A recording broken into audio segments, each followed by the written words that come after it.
நின்ற இடங்களில் எல்லாம் வென்ற தலைவர் டாக்டர் திரு கலைஞர் அவர்களை பற்றி கேவலமா பேசுறான், அவதூறு பேசுறான். ஆனா இவனுடைய கட்சி 10-15 வருஷமா இந்த தமிழ்நாட்டுல இருக்கு. ஒவ்வொரு எலெக்ஷனையும் சந்திக்கிறானுங்க. அதுலயும் ஆட்டு மந்தைகள் கூட்டம் மாதிரி நிறைய வேட்பாளர்களை நிறுத்துறான். ஆனா ஒருத்தவங்க கூட இது வரைக்கும் இந்த விக்கிரவாண்டி இடைத்தேர்தல் வரை ஒருத்தன் கூட டெபாசிட் வாங்கல.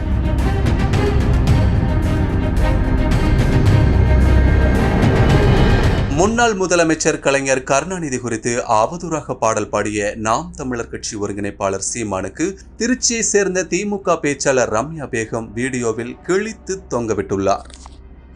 செபாஸ்டின் சைமன் என்கின்ற சீமான் இப்படி அந்த பேரை சொன்னா கூட அவனுக்கு கோபம் வரும், அவனோட தொம்பிகளுக்கும் கோபம் வரும். தன்னுடைய தாய் தகப்பன் வைத்த தன்னுடைய ஒரிஜினல் பேரை கூட பொதுவெளியில சொல்றதுக்கு வெக்கப்படுற கோபப்படுற ஒரு கேவலமான பிறவிதான் இந்த சைமன் சீமான். அவன் எப்படி கட்சி நடத்துறான்?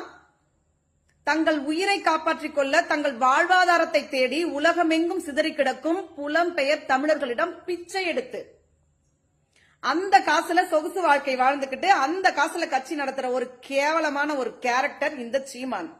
அது மட்டும் இல்ல, ஒரு நடிகையோட கல்யாணம் பண்ணாமையே குடும்பம் நடத்தி அவளை கைவிட்டு இன்னைக்கு வரைக்கும் அவ கழுவி ஊத்திட்டு இருக்கா. அப்படிப்பட்ட ஒரு தெருப்பொறுக்கி இந்த சைமன் செபாஸ்டின் என்கின்ற சீமான். இவன் தமிழகத்தின் சிற்பியாக, தமிழகத்தின் தந்தையாக இன்னும் 500-1000 ஆண்டுகள் ஆனாலும் அழியா புகழை பெற்று தமிழகத்தின் ஒரு அசைக்க முடியாத, மறைக்க முடியாத, மறக்க முடியாத ஒரு தலைவர், நின்ற இடங்களில் எல்லாம் வென்ற தலைவர் டாக்டர் திரு கலைஞர் அவர்களை பற்றி கேவலமா பேசுறான், அவதூறு பேசுறான். ஆனா இவனுடைய கட்சி 10-15 வருஷமா இந்த தமிழ்நாட்டுல இருக்கு. ஒவ்வொரு எலெக்ஷனையும் சந்திக்கிறானுங்க. அதுலயும் ஆட்டு மந்தைகள் கூட்டம் மாதிரி நிறைய வேட்பாளர்களை நிறுத்துறான். ஆனா ஒருத்தவங்க கூட இது வரைக்கும் இந்த விக்கிரவாண்டி இடைத்தேர்தல் வரை ஒருத்தன் கூட டெபாசிட் வாங்கல. இதுதான் அவனுடைய இன்று மட்டும். செய்திகளை உள்ளது உள்ளபடி தெரிந்து கொள்ள ரெஃப்ளெக்ட் நியூஸை சப்ஸ்கிரைப் பண்ணுங்க.